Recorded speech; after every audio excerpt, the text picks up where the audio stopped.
Listo. Bueno, entonces vamos a continuar hoy con lo de síntesis y el tipo de síntesis que vamos a ver hoy son reacciones en estado sólido no estequiométricas, que es algo que sucede solamente en estado sólido, y vamos a ver reacciones en Sol-Gel. Aparte de las de Sol-Gel, vamos a ver un método que se llama solvotermal. Estos métodos de Sol-Gel y solvotermal pertenecen a una rama general de síntesis que se llama química suave. Entonces vamos a empezar por esa parte.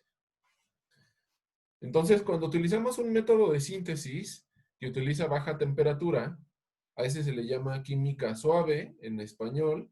También en español se dice chimie-douce. Chimie-douce es un término francés, de hecho, douce es suave y chimie es química, pero también se escucha que en español te digan, estás usando chimie-douce, o sea, química suave.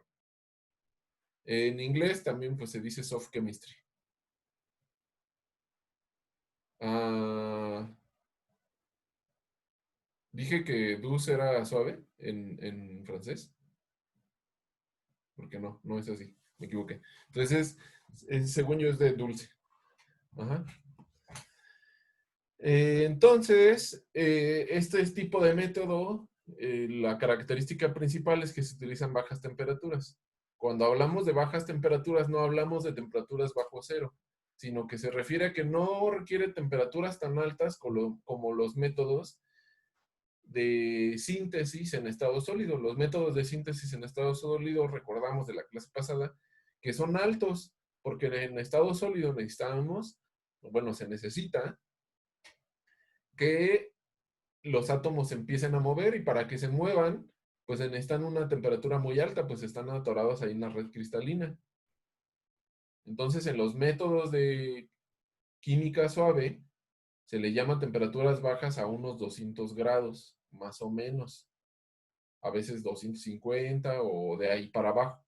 No hablamos de temperaturas de criogenia, sino entre a lo mejor de 30 grados a 250 grados. Entonces así pueden reconocer fácilmente que está hablando de química suave. Muchos de estos métodos tienen que ver con soluciones, o sea, que se empieza a partir de una solución o de algo que está en estado líquido y precipita a el estado sólido, al estado de agregación sólido. Entonces vamos a empezar con los más comunes. Estos métodos además tienen la ventaja que no requieren energía, una gran cantidad de energía para llevarse a cabo, y se pueden realizar con relativa facilidad en diversos laboratorios, porque no requieren un equipamiento muy extenso, muy caro, ni muy grande, y pues esas son las ventajas. Entonces vamos a empezar. El primero sería la coprecipitación. Eso se refiere a cuando ustedes tienen dos iones en solución, y esos iones que están en solución, al juntarse, precipitan. Eso lo pueden lograr haciendo diferentes cambios, cambiando el pH, cambiando algún otro ion, agregando un ligante, cambiando la temperatura. Entonces, si utilizan ese método donde tienen dos iones y precipita y se forma un sólido, ese sería coprecipitación, pertenece a química dulce. Yo creo que eso ya lo han hecho en alguna materia, en algún laboratorio. Afortunadamente ustedes sí vieron la facultad en tiempos normales, no de tiempos de COVID, y yo creo que esa práctica en algún laboratorio, aunque sea en la química inorgánica 1, en las más básicas, han hecho eso. Incluso en orgánica a veces se sintetizan cristales que no recuerdo si vamos a ver en este curso o los mencioné, pero esos cristales que haces en orgánica también tienen un orden periódico, y entonces también conciernen al estado sólido. A pesar de que son eh, orgánicos, o sea, no son minerales, pero se acomodan en un orden periódico. Y si se acomodan en un orden periódico, entonces conciernen a este curso que es de estado sólido. Ujú. ¿Alguien ha hecho, nos puede dar un ejemplo? ¿Alguien han hecho en algún laboratorio una reacción de coprecipitación? ¿Alguien se acuerda que haya hecho eso? ¿No es la última que se hace en inorgánica, la de complejos de coordinación, creo que se llama algo así? Por ejemplo, si hace compuesto de coordinación, sí, puede ser. Si ves precipitación, sí, de hecho sí, porque esos compuestos, sí, yo me acordé, yo daba esa materia de laboratorio. Y sí se hace esa práctica y aparece un sólido. Ujú. ¿Alguien más se acuerda de algo que ha hecho una reacción de coprecipitación? En analítica 1, la última es de precipitación, de cuantificar los cationes metálicos en una muestra de Melox con EDTA y precipita, creo. Ajá, exacto. Entonces, cuando precipita, ese precipitado es periódico en realidad. Y entonces, están sintetizando algo en estado sólido. Muy bien. Entonces, en esas materias han visto eso. Muy bien. Desafortunadamente, pues no la podemos hacer, no la van a poder hacer en el laboratorio. Esa es una de las prácticas básicas que se hace en el laboratorio de estado sólido para entender el principio. Pero, bueno, pues vamos a entender teóricamente, ¿no? Eh, También, bueno, dentro de esa de coprecipitación, puede ser, hay una variante que es precursores de única fuente. O sea, que puede ser que haya una condición externa que lo hace precipitar. A lo mejor después cuando vayan en analítica más avanzada ven algo que se llama diagramas de Purve y pueden ver que ustedes que si cambian el voltaje o si cambian el pH, ese material puede precipitar porque ya no es estable en solución a ciertos pHs o en ciertas condiciones. Entonces, es una variante de coprecipitación. Otro método, que vamos a ahondar un poquito más, es los métodos de Sol-Gel. Estos métodos de Sol-Gel, esta es aparte de coprecipitación. Este método de Sol-Gel es principalmente usado para sintetizar partículas de tamaños muy pequeños, de tamaños nanométrico. ¿Cuánto es un nano? ¿Alguien sabe cuánto es un nanómetro? No, por 10 a la 9. Ajá, Por 10 a la 9. exacto. Metros por 10 a la 9. Entonces, si le llaman no partícula a algo que está entre 10 nanómetros, entre 10 y 100 nanómetros. Generalmente eso es algo nanométrico. Entonces, estos métodos son muy útiles para eso. No solamente se utilizan para hacer nanopartículas, también sirven para hacer películas delgadas y otras técnicas, pero es una de las principales aplicaciones. El, la idea de estos métodos de Sol-Gel es que se convierte un monómero en una solución coloidal, a la cual se le llama el sol, a esa solución coloidal. Después, esa solución coloidal se hace reaccionar y esa reacción forma una red, como si fuera una red, más bien es una red polimérica. A esa red polimérica hecha del sol se le conoce como gel.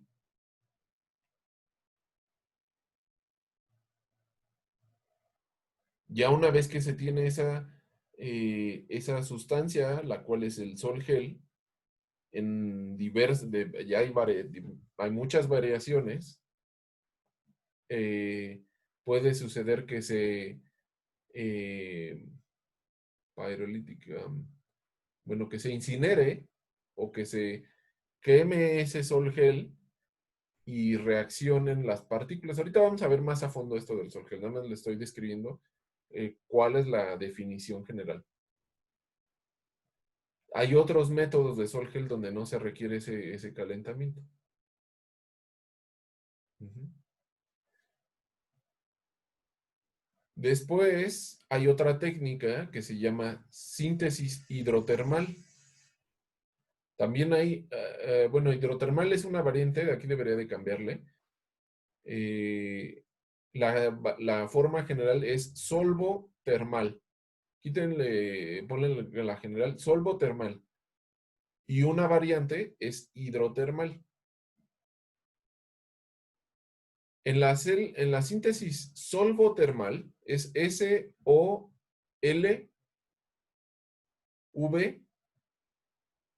o SOLV, no, que no crean que lo estoy cotorreando, o termal. Ajá. En la síntesis solvotermal, la idea es que puede que tengan una sustancia química que no se disuelve a temperatura ambiente. Puede ser cualquier solvente, cualquiera. Puede ser un ácido, puede ser algo orgánico, puede ser una base o algo. Entonces, la idea es que no se disuelve a temperatura ambiente. Pero una vez que aumentan la presión y la temperatura en esa disolución, sí se disuelva. Y ya disuelto, pueda reaccionar con otro compuesto químico. Ese es el principio. Una vez que ya se disolvió, reacciona y precipita, pero precipita a una temperatura y a una presión alta, a una temperatura alrededor de 200 Celsius. Esa temperatura obviamente depende de la reacción, pero son las temperaturas más o menos estándar y generalmente no se llega más alto. Y a presiones superiores a una atmósfera. Las presiones también dependen del tipo de reacción y de la temperatura a la que se esté manejando. Entonces, dentro de esta variante, que es la solvotermal, existe la hidrotermal. Y ahí el solvente es agua. Por eso se le llama hidro de agua, hidrotermal. Pero puede ser que haya otros solventes. Y si se utiliza otro solvente, se le llama solvotermal en general. ¿Hay alguna duda ahorita de esta descripción de los métodos de síntesis? ¿Tienen alguna duda? No. ¿No? ¿Todo bien? Bueno, entonces vamos a andar. Estoy dando unas generalidades y vamos a ir ahondando poco a poquito en cada una de las. Y vamos a ver algunos ejemplos. Entonces vamos a empezar con la coprecipitación. Entonces la coprecipitación, por ejemplo, esta es la opción A, es el primer ejemplo de coprecipitación. Si ustedes disuelven cloruro de calcio en agua, en una solución acuosa. ¿Y cómo se llama este segundo compuesto? ¿Alguien me puede decir? Carbonato de amonio. Ajá.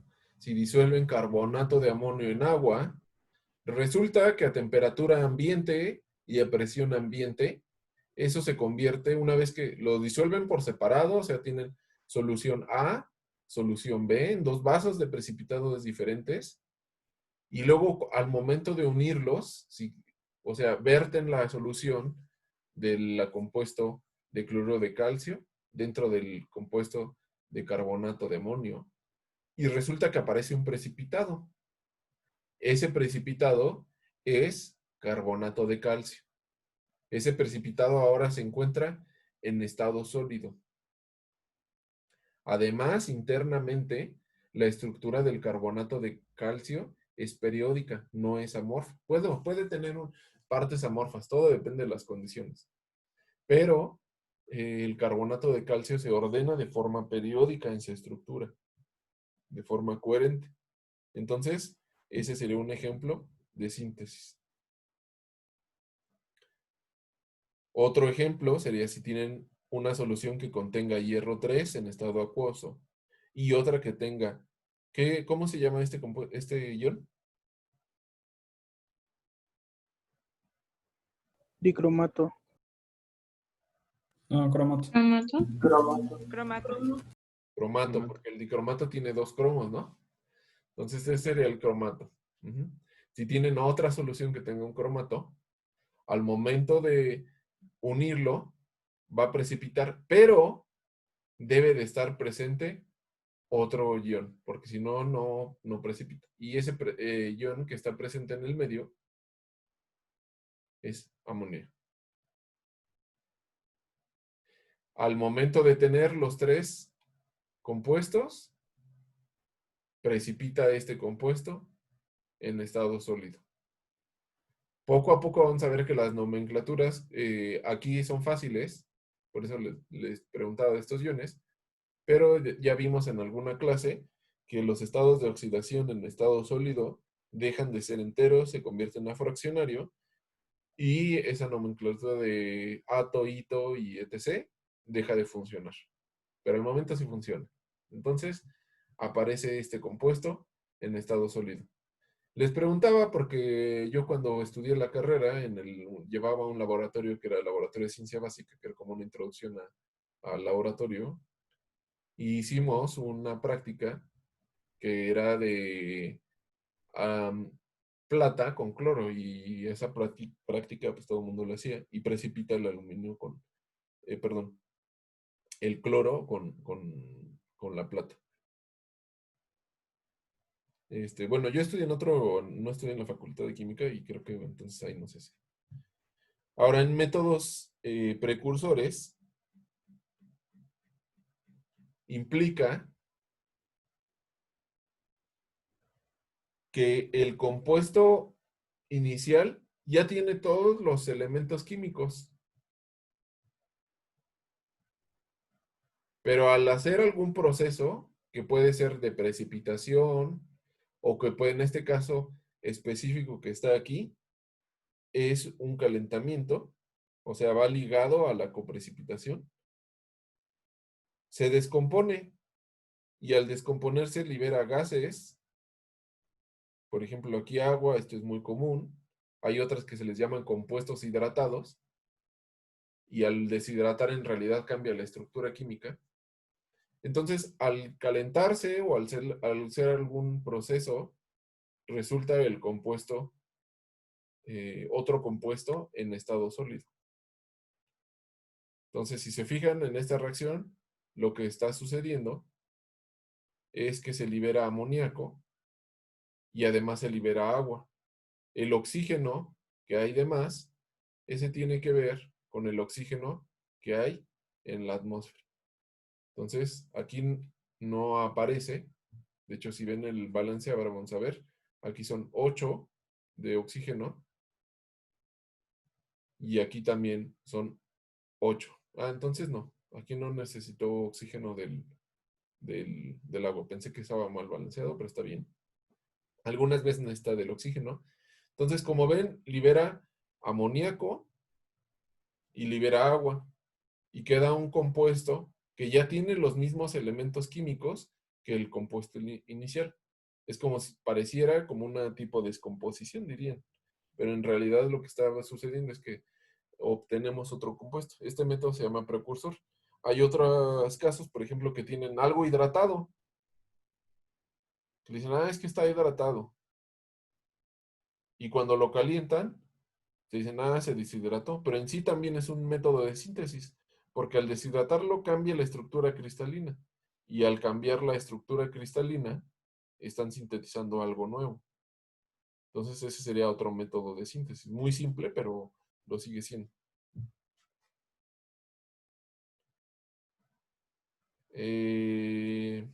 ¿Podrían decirme en este último de estos dos ejemplos qué método de síntesis es?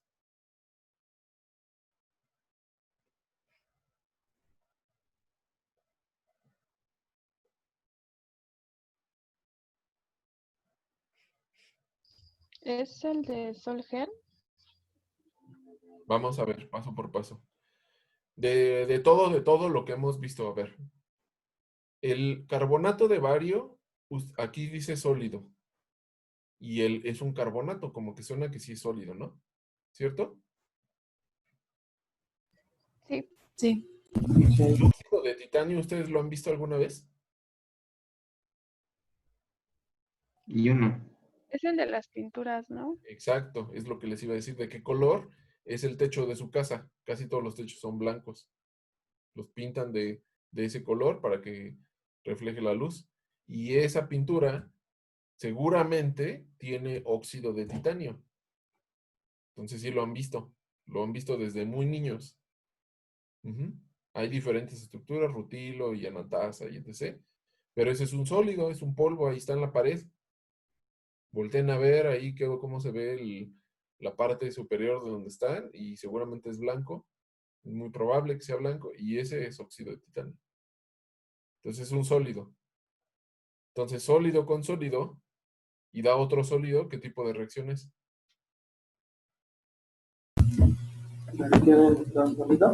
Reacción en estado sólido. ¿Ok?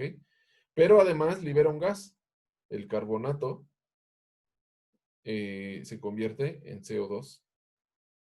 Entonces, en ese aspecto, está un poco relacionado al método de precursor porque libera gases, pero en realidad el compuesto original no está incluido. Entonces, es una reacción en estado sólido que libera un gas. Entonces, similar al método precursor, pero la característica principal es en estado sólido. Ahora vamos a ver que puede pasar de que haya mezclas, o sea, de que son como dos tipos de clasificaciones, como en el solvotermal, es muy común que haya dos tipos de clasificaciones unidas. Entonces esta de aquí sería la última sería en estado sólido, es la característica principal. Otro ejemplo de precipitación que está ligado al método precursor, la reacción, en donde tienen iones de manganeso, 2 más. ¿Cómo se llama este ion? Dicromato. Dicromato. Ajá. Ahora sí es el dicromato porque ahora tiene 2 cromos. En presencia, ¿qué compuesto sería este? A ver, los que ya llevaron orgánica. ¿Cuántos carbonos tiene? 5. Ajá. Pero tiene nitrógeno, ¿qué sería?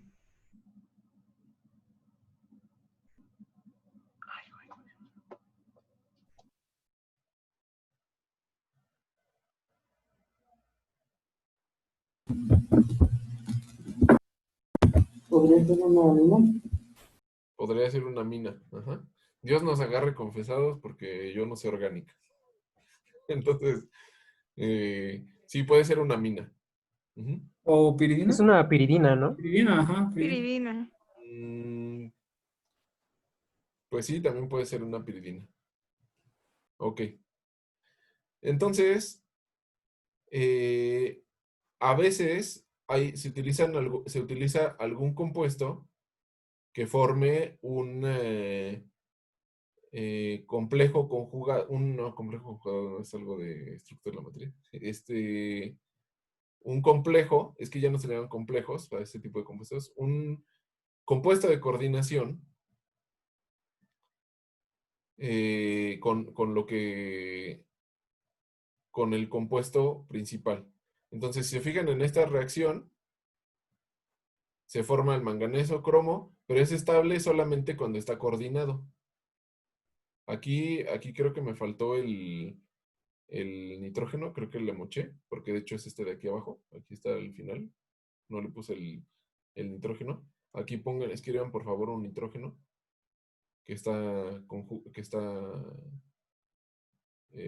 forma el compuesto de coordinación. Y después se calienta cuando se tiene una atmósfera de hidrógeno. El hidrógeno es una atmósfera oxidante o reductiva. Reductiva. Reductiva. Entonces ocurre un proceso de reducción, se pierde este compuesto orgánico, se va aquí no lo escribí, pero se va en la atmósfera y vamos a analizar. ¿Cuál es el estado de oxidación del cromo en el dicromato?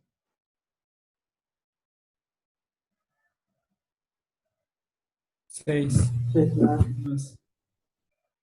6. ¿Cuál es el estado de oxidación del cromo aquí al final? 2. Ah, del cromo. Perdón. Del cromo. Sí. 3 más. 3. 3 más. ¿Están todos de acuerdo que es 3 más? ¿Hay alguien que diga yo tengo una objeción? Que diga no es 3 más.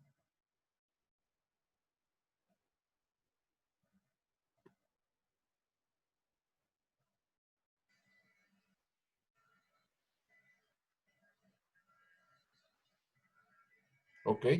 Entonces, si se dan cuenta, lo que hicimos fue cambiar el estado de oxidación. Estos dos compuestos son muy similares. Tienen los mismos elementos químicos, pero ahora el estado de oxidación es diferente.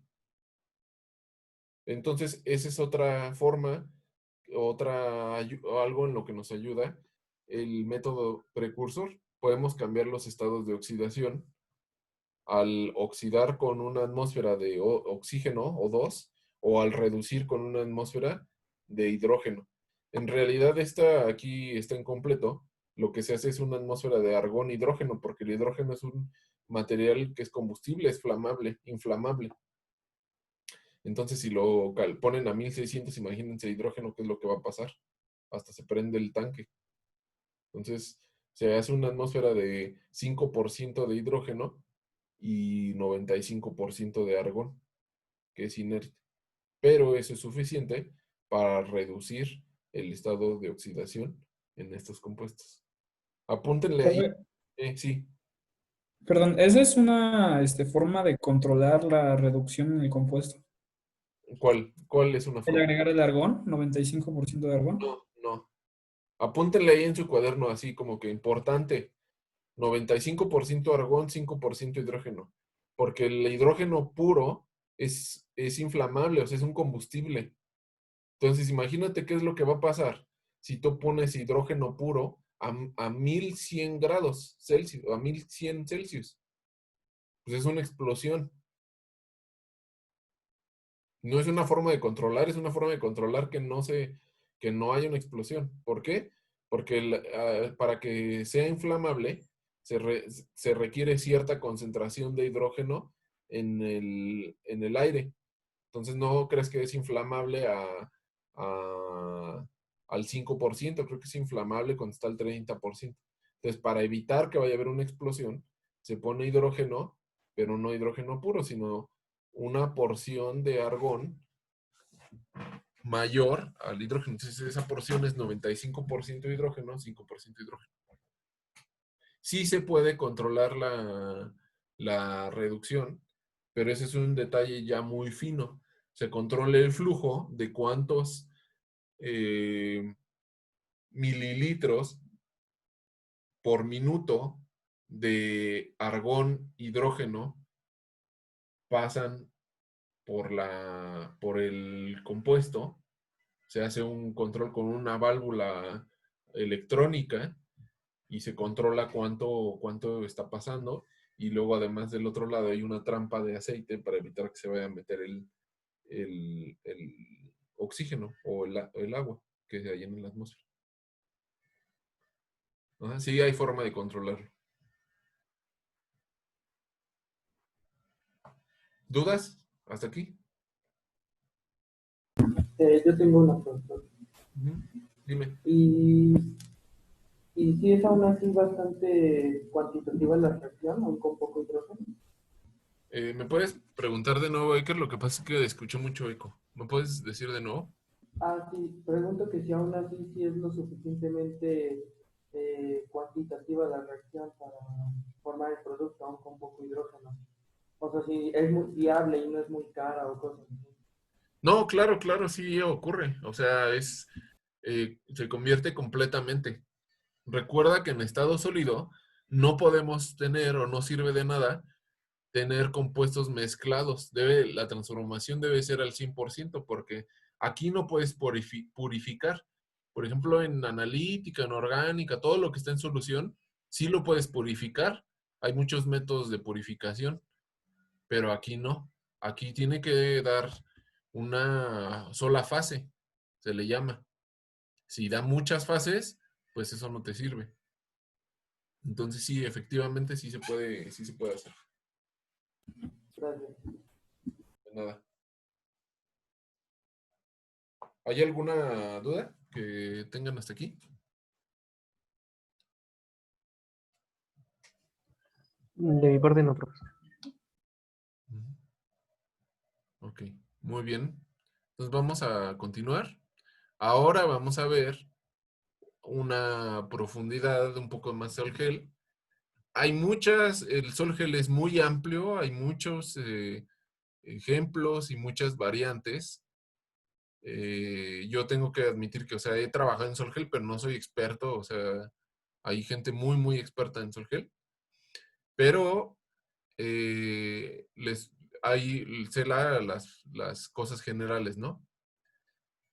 Entonces, el Sol Gel generalmente empieza con un metal, con un alcóxido en solución. ¿Qué es un alcóxido? ¿Alguien sabe qué es un alcóxido? ¿Un alcohol desprotonado? Exacto, es un alcohol sin el protón. Entonces, el protón nos referimos al hidrógeno. Entonces, ese alcohol, o sea, es una cadena alifática, una cadena de carbonos unida a un oxígeno y que no tiene el hidrógeno. Ese hidrógeno, ese enlace, en vez de estar unido al hidrógeno, se une al metal y ese se le conoce como un alcóxido de metal. Puede ser un alcóxido de titanio, un alcóxido de hierro, un alcóxido de vanadio y así sucesivamente. Ahorita vamos a ver las fórmulas. Entonces, ese alcóxido se puede utilizar para hacer una película y dependiendo del tipo de secado que se le haga a la película, se le puede llamar cerogel o se le puede llamar aerogel. Depende del procedimiento. Si está muy denso, se le llama cerogel. Si tiene baja densidad y que hay huecos en el interior, se le llama aerogel. Hay un procedimiento muy específico para sintetizarlos, que espero que vean en laboratorio. Creo que los que van con Sofía sí lo van a ver. Entonces, si es aerogel, está muy densa la capa. Y si es aerogel, hay huecos en medio. Entonces, el procedimiento más general a veces se puede pasar directamente del alcóxido al cerogel, pero lo más común es hacer una hidrólisis. Esa hidrólisis implica una polimerización de este alcóxido. Una vez que ustedes agregan agua a ese alcóxido, que es un alcohol unido a un metal, empieza una reacción en cadena donde los enlaces del metal con el alcóxido se empiezan a romper y se empiezan a unir entre ellos y a formar alcohol. Una vez que se forma esa cadena, tenemos lo que les mencioné anteriormente que le llamamos el sol. Así se llama, sol de solución, sol. En algunas variantes podemos tener precipitación de ese material. Aquí esta parte que dice spinning, lo que pasa es que este sol se puede poner en un plato rotatorio y ese plato rotatorio por fuerza centrípeta hace que se expanda la solución sol en una capa y puede hacer una película delgada o una fibra o darle forma.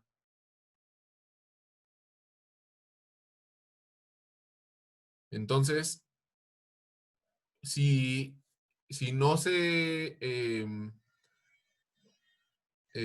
no se calienta, perdón, si se calienta, nos puede dar lugar a este tipo de partículas, o sea, furnas. ¿Qué quedamos que era furnas? ¿Alguien se acuerda? Las muflas. Mufla. Entonces, de aquí del Sol puede pasar a la mufla y entonces ya forma un compuesto. Ahorita vamos a ver una reacción, un ejemplo con las fórmulas químicas. Puede pasar que se precipite, puede ser que se forme el cerogel, o sea, este ya sería un gel, puede ser que forme el aerogel. Entonces hay varios caminos para el sol gel. Pero lo principal es que empieza desde un metal, un alcóxido de un metal en solución, y hay una hidrólisis que forma una polimerización. Eso es lo común en todos los métodos. Esa polimerización forma el sol y puede pasar a formar el gel. Vamos a ver un ejemplo de algo conciso. Esta reacción empieza con el isopropóxido de titanio. El isopropóxido es un alcóxido porque tiene titanio enlazado a varios alcoholes. Aquí es un isopropóxido. Entonces, este es el compuesto inicial. Después se hace reaccionar con un acetato de litio. ¿Por qué? Porque la idea al final es de que reaccione después de una pirólisis, o sea, de un calentamiento, reaccione el litio con titanio. Entonces, al agregar el acetato de litio, el cual es este es el acetato, es como el ácido acético, pero sin el hidrógeno unido al litio, forma un polímero. Y el polímero es este, donde se forma el litio unido al oxígeno, el titanio, el alcóxido, y forma unas cadenas largas. Forma un polímero, que este ya sería formalmente el gel. Se utiliza normalmente un medio, porque a veces la concentración es muy alta, entonces se utiliza, por ejemplo, en este caso se utilizó metoxietanol, que es este que está aquí, para solubilizar el acetato de litio. Después de que reaccionan, pues ya forman la red polimérica, la cual es el gel en sí. Normalmente se deja secar, se deja que se evapore el agua que sobra, que se evapore el solvente que sobre, en este caso el metoxietanol, nada más es un medio para que se muevan las moléculas del acetato de litio y el isopropóxido de titanio. Y ya después, pues ya que está seco, en este caso, se calcina. O sea, se calienta a una temperatura más o menos alta. No es tan alta. Todo esto de aquí para atrás, el sol gel, ocurre a bajas temperaturas. Por eso sigue siendo química suave. Después se calcina. Lo que hace en la calcinación es que las moléculas de carbono se convierten en CO2 o CO y reacciona solamente el litio con el titanio y forma este compuesto. Litio 1.33, titanio 1.66, oxígeno 4. Este es lo mismo que decir litio 4, titanio 5, oxígeno 12. O sea, multiplicar todo por 3. Si multiplicamos esto por 3, ese es litio 4, titanio 5, oxígeno 4. Y la peculiaridad de este tipo de reacciones es que da origen a nanopartículas. Es una utilidad que tienen, no es para lo único, pero es una utilidad. ¿Dudas de lo de Sol-Gel? ¿Cómo interactúa ya que vimos las reacciones? ¿Dudas de qué es lo que pasa en Sol-Gel? ¿Puedo cambiarle? ¿Puedo seguir o quieren esperar un poquito? Profe, yo tengo una pregunta. ¿Sí? Hace rato que dijo la introducción, dijo que en los métodos de Sorgel también eran con monómeros. Eh, Eh, sí. ajá. Entonces, también había visto que, o sea, hay monómeros que pasan a ser geles a través de irradiación. ¿También entra como dentro de este método? Sí, pero para que sea sol gel, el monómero tiene que estar formado de un alcóxido. O sea, el monómero aquí no es puramente orgánico, sino que tiene un metal. Y sí, a lo mejor yo creo que sí podrías hacer una reacción que tenga que ver radiación. O sea, radiación hablamos de ultravioleta o de alguna energía que haga que se active la reacción. Pero no es igual que en una reacción puramente orgánica. Y de hecho estos alcóxidos son muy inestables. De hecho abres el frasco y con la pura humedad que hay en el aire empieza a reaccionar. Entonces lo tienes que hacer todo rápido o hacerlo en una cámara de guantes. Entonces no requiere, este ejemplo, no requiere de radiación para iniciar la reacción. Pero sí podría suceder que haya alguna reacción en el que la inicies con radiación, o sea, con ultravioleta. Ok. A lo mejor en polímeros, en una clase de polímeros han visto, o no sé si algunos de ustedes han usado brackets, bueno, yo no, pero mi hermana usaba. Entonces, esos te los pegan con un polímero en los dientes, ponen una resina y para que la resina reaccione te ponen una lámpara ultravioleta en la boca, en los dientes, y hace que reaccione el polímero y inicie la radiación inicia la reacción. Entonces podría ser algo así, pero el objetivo después sería incinerarlo para remover el carbono y tener la interacción litio-titanio y eso podría dar origen a un compuesto en estado sólido. No he visto, no recuerdo haber visto una reacción así, pero en principio podría suceder. Si quieres hacemos un artículo de eso, a ver, me pongo a leer y a ver si... Sí, profe, gracias. ¿Otra duda? ¿Tienen alguna duda? Entonces, conclusión para todos, este alcóxido sería el monómero, aquí, este que tenemos.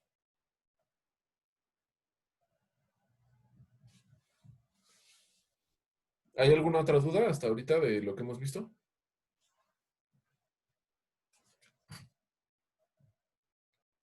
La clase termina a las 2:30, ¿verdad? Falta media hora. Ahora vamos a ver el ejemplo de síntesis solvotermal. Como les dije en un inicio, en la descripción general, la síntesis... Ah, por cierto, y si no entienden alguna palabra, porque les dije que está en inglés, para que se vayan acostumbrando al vocabulario, en cierto momento yo siento que el vocabulario ahorita está fácil, pero si no entienden alguna palabra me avisan y con confianza les explico qué es lo que significa. Trato de explicarlas, pero si se me salta alguna, me lo hacen saber. Entonces, sí, ok. Entonces, la solvotermal implica un solvente a altas presiones y altas temperaturas. ¿Para qué? Para que el compuesto químico se disuelva, los compuestos químicos se disuelvan y reaccionen en solución. Las soluciones más comunes que se utilizan son agua, ácido clorhídrico, ácido sulfúrico, ácido nítrico, mezclas de compuestos orgánicos y agua, por ejemplo, algún alcohol con agua, o isopropanol, etanol, esos son los más comunes. Ahora, no sé, sí, la siguiente diapositiva. Ahora, ustedes deben de calibrar y normalmente Bueno, les voy a explicar qué es lo que se hace. Yo creo que vamos a empezar con la siguiente y luego aquí. Esta es una celda para una reacción solvotermal. La parte exterior está hecha de acero inoxidable y a la parte de adentro tiene un contenedor. Este contenedor es de teflón. El teflón se pone aquí adentro. Ahorita vamos a ver cómo se ensambla. Esta se destapa y luego ya que se mete este contenedor, aquí va el agua o el solvente junto con el reactivo que van a poner, con donde van a hacer la reacción. Se sella con esta tapita y esta tapita, todo el contenedor de teflón se mete aquí adentro. Entonces, al momento que lo calienten, este contenedor de acero evita que se rompa este contenedor de teflón porque le está dando soporte. El contenedor queda así ajustado, así exactamente. Vamos a ver otro acá. El contenedor entra aquí exactamente al contenedor de acero. Entonces evita que explote el contenedor de teflón porque el que está resistiendo todo es el acero. Entonces la abren, se quita esta tapa y se pone aquí el contenedor de teflón con todo el material, que incluye el solvente y el compuesto para la reacción. Ya lo tienen aquí y lo meten a la mufla y calientan todo. Ahora, una de las limitantes, como ustedes vieron, es que se utiliza teflón. Si ponen una temperatura muy alta, digamos, que quieren poner 1000 grados, pues ¿qué creen que le pasa al teflón?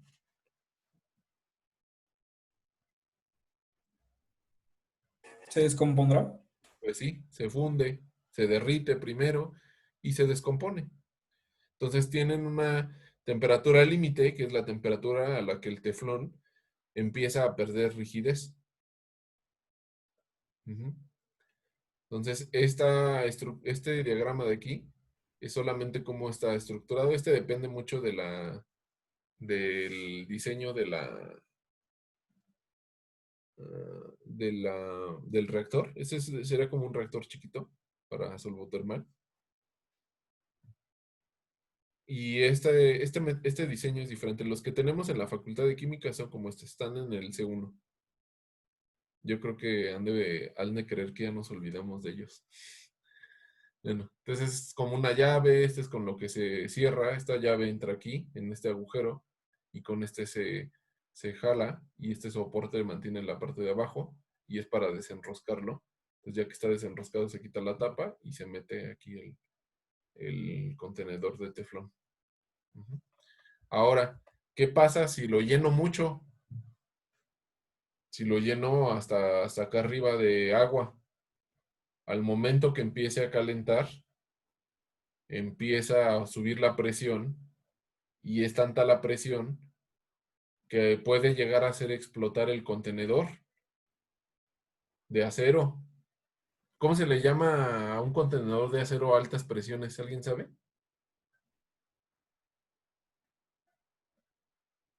Se le llama granada de mano. Entonces no queremos tener una granada de mano en el laboratorio. O sea, es una explosión de algo de acero. Entonces no queremos generar eso. Entonces, para evitar esos problemas, lo que se hace es que se mide hay tablas que ya nos dicen cuánto es lo máximo que debemos de llenar. Entonces no lo podemos llenar hasta acá arriba. Lo llenamos aquí o así, ¿no? A cierto nivel. Y además se mide la presión de vapor, porque puede ser que no tengamos agua. Por ejemplo, si ponemos puro etanol, o bueno, etanol puro, la presión de vapor del etanol es mucho más alta siempre que la del agua. Entonces, a cualquier temperatura que la pongamos, el etanol va a tener una presión de vapor mucho más alta. Entonces, hay que poner mucho menos etanol y así. Entonces, hay que siempre revisar primero las presiones de vapor de las soluciones que vamos a poner. porque si ponemos, por ejemplo, etanol o ácido y lo llenamos hasta acá arriba, cuando empecemos a calentar la presión va a subir y el contenedor no nos va a garantizar que todo se mantenga dentro. Generalmente tienen una válvula de protección. Aquí creo que no se ve, no se ve, pero aquí tienen un resorte y ese resorte se abre cuando la presión es demasiada. Pero si se llega a subir la presión muy rápido, no se va a abrir, no va a alcanzar a abrir y va a hacer que vuele todo, el laboratorio y la mufla, o sea, es una granada. Entonces siempre hay que tener cuidado con este tipo de cosas, que el llenado sea lo correcto y hay que revisar las presiones de vapor de las sustancias que vamos a colocar para ver que la presión de vapor no sea demasiada. Entonces, en este método, una vez que ya tienen todo preparado, lo ponen en la mufla, o sea, ponen todo este cilindro metálico con el teflón, con el solvente y con su compuesto químico inicial, con su material inicial. Lo ponen y una vez que sube la temperatura, hace que esto se disuelva. Por ejemplo, ustedes han visto que alguna vez se disuelva el hierro en agua, así en minutos o en horas, el hierro, un pedazo de hierro. No. No. No, eso no es normal. Pero ¿qué pasa si le agregamos tantito ácido y le subimos la temperatura a 200 y le aumentamos la presión? Pues resulta que el hierro sí se hace soluble en esas condiciones de presión, temperatura y acidez, se hace soluble. Entonces, suben la presión, suben la temperatura y además agregan un ácido, se hace soluble todo y ahora sí reacciona porque ya tienen hierro en solución. Cuando bajan la temperatura, es muy probable que vuelva a ser insoluble. Entonces, eso significa que precipita. Entonces, si se fijan, puede ocurrir una reacción de precipitación también. Una variante de este método es para crecer monocristales. Un monocristal es un material que tiene una dimensión grande de material periódicamente ordenado en su estructura. Aquí tenemos, por ejemplo, arriba está colgando un monocristal. ¿Ya empezaron a hacer sus prácticas de laboratorio? Ya. ¿Están haciendo un cristal? Bueno, sí están haciendo un cristal, ¿no? Un monocristal. Sí, de cloruro de sodio. Cloruro de sodio. Y algunos de azúcar, ¿no? También. Sacarosa. Ok, de sacarosa. Y entonces les pidieron que colgaran de un Gerber Meyer, que colgaran de un recipiente limpio, que colgaran con un cabello o con un hilo, unos granitos de cristal o que, no, todavía no lo hacen porque apenas todavía no lo seleccionan. Pero después que tengan uno, van a colgar de un hilito, van a colgar un cristal más o menos grande y de ahí va a empezar a crecer o un cristal más grande todavía. A ese cristal se le llama semilla. Aquí sí, semilla, cristal semilla. Entonces, a partir de ahí, de que ya tiene una forma definida el cristal pequeñito, va a empezarse a agregar más cristales, más átomos de cloruro de sodio o los que están haciendo también con sacarosa, van a unirse más cristales de sacarosa y lo va a hacer crecer y crecer, crecer más. Pues bueno, esa misma idea se puede utilizar en la síntesis solvotermal, pero si se fijan ya son condiciones un poco extremas, porque aquí estamos a presión y temperatura más alta, entonces podemos hacer crecer un monocristal dentro de la celda para síntesis solvotermal. Y entonces empiezan a crecer cristales más grandes. Vamos a ver después ese método mismo del cristal cloruro de sodio, cómo es tan poderoso que podemos hacer cristales hasta de metal, un de hierro o cristal de algo muy raro que van a decir, yo no pensé que pudiéramos derretir o que pudiéramos fundir un material con esas condiciones.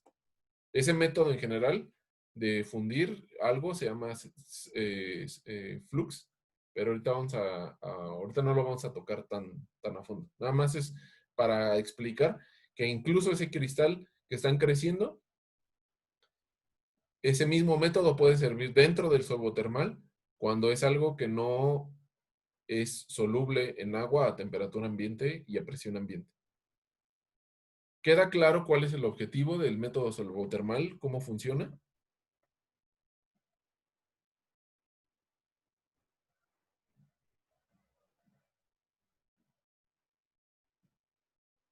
¿Alguna duda? ¿Algo? Todo claro, bro. Ok. Profe, sí, Sí, dime, Valeria. ¿realmente puede crecer un monocristal? Porque si se hace a presiones y temperaturas como muy altas, bueno, no sé qué tanto tiempo dure, ¿no? Pero según yo, para que pueda haber un monocristal se necesita como un periodo largo de tiempo. Entonces, no sé, ¿realmente puede haber un monocristal? ¿O sería más bien como un policristal? O sea, una red, ajá, como un policristal. La palabra policristal es correcta, está bien. Sí, sí se pueden sintetizar monocristales y policristales. Ese parámetro fino de entre si va a ser un monocristal o un policristal depende mucho del material con el que estás trabajando. Algunos materiales requieren más tiempo, algunos requieren no tanto. Hay monocristales que puedes sintetizar en 3 días, de hecho. O sea, dejas la mufla ahí a temperatura 3 días y empiezas a bajar la temperatura lentamente y crece el monocristal en 3 o 4 días. Depende del material, ¿no? Hay unos de 2 semanas, hay unos de 5 días o así para crecerlos. Pero sí, sí hay, dependiendo del material. A lo mejor les podría enseñar unas fotos. Lo que pasa es que esas yo no los crecí un compañero en Alemania. Y si enseño las fotos, a lo mejor va a decir que no es mi trabajo y que le debe haber pedido permiso, pero no sé si preguntarle si se las puedo enseñar. Pero hay materiales que se pueden crecer. Voy a ver si encuentro otro material ya publicado para no andar enseñando secretos. Pero sí se pueden crecer. Voy a buscar, para la siguiente clase, dame para el miércoles y busco a ver qué materiales ya hay así con este método para que los veas.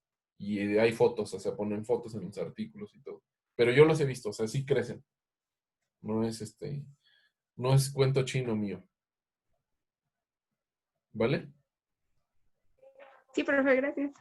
Ahora, si lo creces muy rápido, sí aparecen policristales. Si las temperaturas o los cambios son muy bruscos, aparecen policristales. Casi todo aquí son cambios de temperatura muy suaves. Calentamiento suave, enfriamiento suave, tiempos largos. A veces bajas el grado de 1 grado por minuto, que baje 1 grado por minuto, eso ya es rápido, o medio grado por minuto. Entonces, si estás a 800 grados, bueno, aquí puedes subir hasta 200, si estás a 200 grados, no, 1 grado por hora, perdón. O sea, implica 200 horas. 200 horas son más o menos como 8 días bajar la temperatura. Eso es un montón de tiempo. Pero sí, de que se puede, se puede. ¿Dudas? Sí. ¿Sigues dudando, Valeria? No, ¿dudas? ¿Tienen dudas? ¿Mande? No, es que dije dudas y, o sea, me refería a que si sigues dudando. Pero ya, para la siguiente Ah, clase, no, no. para la siguiente clase voy a traer, pongo algún artículo y algunas fotos para que vean cómo crece. Con este método, hechos con este método.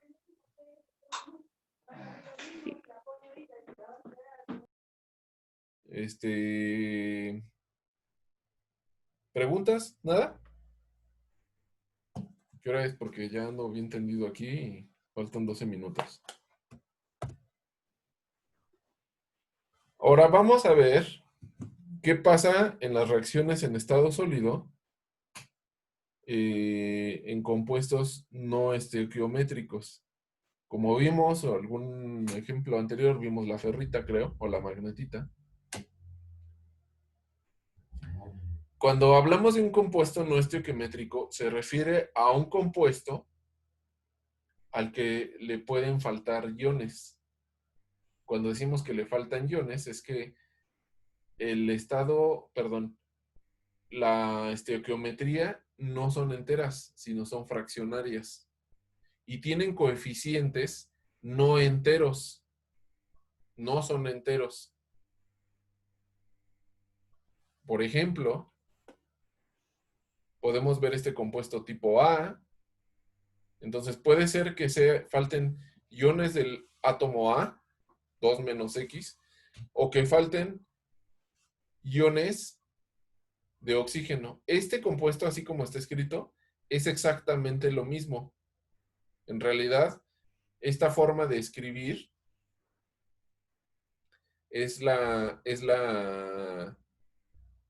representa el mismo compuesto. Aquí dice que faltan átomos de A y aquí dice que sobran átomos de oxígeno. Pero en realidad es el mismo compuesto. ¿Hasta aquí les queda claro? O sea, como ven aquí, como hay un menos y aquí hay un más. ¿Hasta ahí está, hasta ahí va claro la cosa? Sí.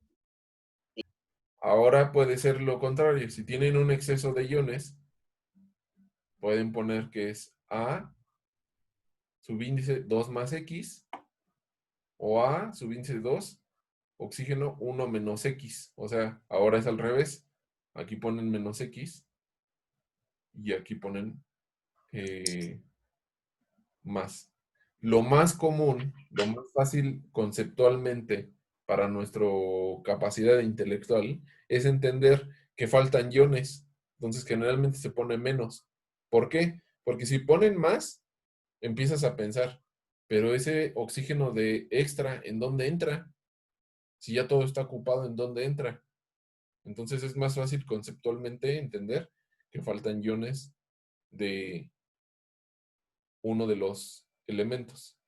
Pero si lo ven así con más, entonces significa que todo lo demás tiene menos, más bien. Igual acá, es difícil entender conceptualmente. Si tienen una pared de ladrillos y dice que hay 2 ladrillos de más, o sea, ¿y dónde entró? Entonces lo que significa es de que hay una gran cantidad de oxígenos, por ejemplo, faltantes. ¿Sí queda claro por qué los que están en rojo son más fáciles de entender? Sí. Ok. También puede ocurrir que haya una sustitución parcial de uno de los elementos. Vamos a lo básico, cloruro de sodio, y reemplazan uno de los cloros por flúor. Esa cantidad de flúor que empieza a entrar se pone con X. Y le restan a los cloros porque está reemplazando la posición de los cloros. Entonces, un compuesto de ese tipo se escribiría así: A2 menos X, BX, 0. Quiero de una vez hacer énfasis en eso, en esto que voy a mencionar, porque me he dado cuenta que en la Facultad de Química no llevan clases de nomenclatura de cómo escribir cosas científicas. Aquí la X va en itálica. Todas las letras, apúntenle, todas las letras que representen una entidad física van con itálica. Aquí si se fijan, A está con itálica, B con itálica, porque la A representa una entidad física, que es un elemento. Las excepciones son los nombres de los elementos químicos. No deben de escribir sodio, o sea, Na, PT, Au, oro, así, con itálica. Esas son excepciones. No deben de ir con itálica y tampoco debe ir con itálica las unidades. Kilogramo, metro, kilómetro, eso va con script o roman, o sea, recto. Itálica, cualquier letra que tenga un significado físico. En este caso, la X representa un coeficiente. Entonces, X con itálica, la A con itálica, B con itálica. O no está con itálica. ¿Por qué? Porque es script, porque es oxígeno. Los elementos que de la tabla periódica se escriben en script Roman. Bueno, no sé bien cómo se dice en español, creo que es script y Roman. Creo que se llama así, ¿no? Roman. Sí, Sí, caracteres romanos, sí. Ajá, ok. ¿Vale? Nada más es un paréntesis, porque me he dado cuenta que nadie se los enseña y entonces ya cuando llegan a los últimos semestres ya tienen muchos problemas para escribir. Esto de los defectos lo vamos a ver después. De este nada más les voy a dejar uno en esta ocasión, porque luego dejo muchos ejercicios y creo que está pesado. Entonces, de aquí al miércoles, nada más hagan este.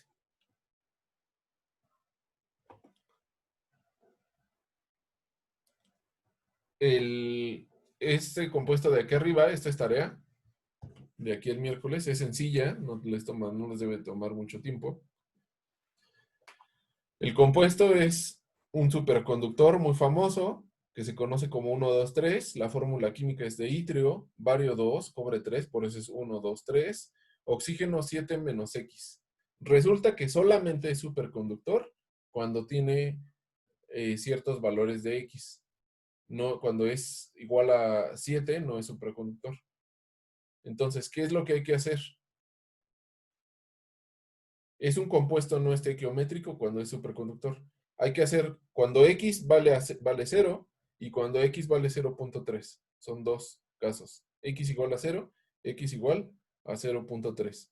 ¿Qué es lo que hay que encontrar? Determinar la configuración, el estado de oxidación del itrio, el estado de oxidación del bario y el estado de oxidación del cobre cuando X igual a 0.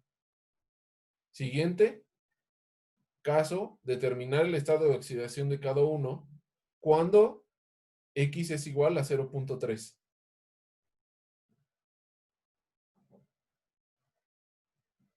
Ese es aquí, carga, estado de oxidación. Hay que llenar esta tabla, pero nada más para este compuesto. Siguiente. Hay que determinar la configuración electrónica del itrio, del bario, del cobre y del oxígeno cuando vale 0. Y por último, hay que determinar, aquí no viene, hagan la otra columna. No, sí. Y proporción. Aquí está mal escrito, aquí no lleva esta I, es proportion, y esta T también está sobrando. Y la proporción, ¿por qué? Van a encontrar que hay dos estados de oxidación diferentes en alguno de los elementos. ¿Cuál es la proporción? O sea, si hay cobre 1 y cobre 2, ¿cuánto hay de cobre 1 y cuánto hay de cobre 2? ¿El 5%, 10%, 30%? ¿Cuánto? Entonces, configuración electrónica y proporción de cada uno. Para estos dos compuestos aquí, es el del cobre, pero con X igual a 0 y X igual a 0.3. ¿Queda claro cuál es la tarea?